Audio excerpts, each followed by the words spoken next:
Hello everyone. Today I would like to do some storytelling regarding my group's dashboard. So, so this is the first page of our dashboard using Power BI. So on this left side, we have the graph for count of attitude towards retirement value by each attitude towards retirement value and also the socioeconomic.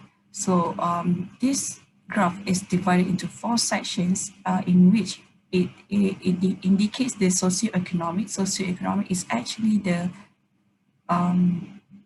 the professional background or the job background of the respondents. So we have clerical, professional, service and support, and also technical. So for on the left side, it indicates the age group. So for each group, we divide it into three different groups. The first one is above 50, below 40, and between 40 to 49. So this blue purplish color indicates negative attitude and the green one indicates positive attitude towards retirement. So on this right side, we have the graph for average of salary by education level, attitude towards retirement value, and also the marital status of the respondents. So it is divided into four sections for marital status. So we have divorced, married, unmarried, and also widow. So for educational levels, we divided it into two groups. The first one is degree. So degree is for those whose levels of education is university and above, and non-degree is for those whose level of educational is college, institutes, and below. So down here we have the card which shows the count of respondents, and this is decisive for the stress level and attitude towards retirement. So if we click on financial distress, then it will shows all the respondents, I mean the related information for respondents who are experiencing financial distress. So so for marital status, those who have financial distress are from divorced, married, and unmarried. So if we click on negative, then it will shows all the respondents who are experiencing financial distress and also have negative attitude towards retirement. So, and if we click on positive, then it shows all the respondents for who have positive attitude towards retirement, which is very small number of respondents, in which it is only 9 respondents. So if we look at this page, we can see that regardless of the respondents' marital status, their attitude towards retirement, their attitude towards retirement always remains negative. So this might be because that some may have dependents to take care of, or some may have a certain problem that actually worries them if they retire, meaning maybe some of them are not financially ready to retire. So this is why they are not looking forward to retirement, and their attitude is negative. So now we will look into the second page. So for the second page, we are focusing on the relationship between attitude towards retirement and self-rate health on the stress level. So we divided the financial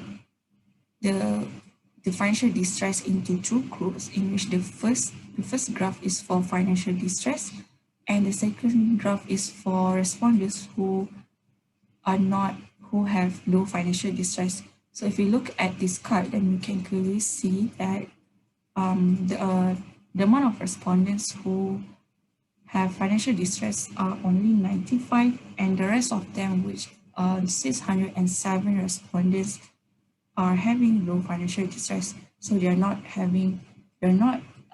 stressing over their financial status. So on this downside, we have the count of attitude towards retirement by level distress and attitude toward retirement value. So the purple indicates the negative attitude, and the green one indicates positive attitude. And on the right side, we have a bar graph for count of level distress by self-rate health and level distress. So if you look at this visualization, we can see that respondents who are experiencing financial distress mostly are coming from the good self-rate health, which is here. And we can say that the cause of their financial distress are probably not from health issues or health problem, as they are in a good shape and they have good health. So so it might be from another reason, in which it may be that their salary is not enough. They have a lot of family members to support, or maybe his life itself doesn't to support, so he doesn't have enough earnings to support their everyday life. So this might be the reason why the respondents are experiencing financial distress despite having a good health. So now we will look into the third page. So for this page, we are looking at the effect of financial well-being on the stress level. So here we have the graph for count of level distress and average of age by financial well-being and level distress. So we want to see whether financial distress affect their financial well-being or not. So if we look at here, this one, for financial well-being, we divide it into 5 categories, which are average, lowest, extremely high, very poor, and good. So we also show the average of each in orange color to see that for every category of financial well-being, what is the average age of the respondents. So this is why we put the average of age for this graph. So if we look at this table, we can actually see that above 50 financial distress, we have 28 respondents. Above 50, low financial distress, and 100. So this will be easier for the stakeholder to see the data, the amount of respondents who, based on age group and their level distress status. So here we have the slices. So if they want to see in more detail or more bigger, then you can pick the desired financial well-being category. So for this page, respondents with low financial distress are those who have good financial well-being. So this might be because their earnings are enough to support them and their families, so they are actually not worried about their financial issues.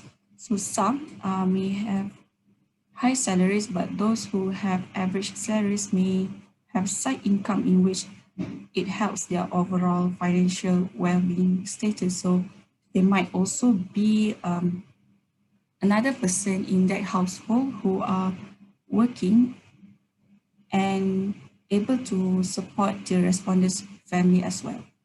So in this case, financial problems may not be an issue for the respondents after retirement. So this is for the third page. Now we look into the fourth page,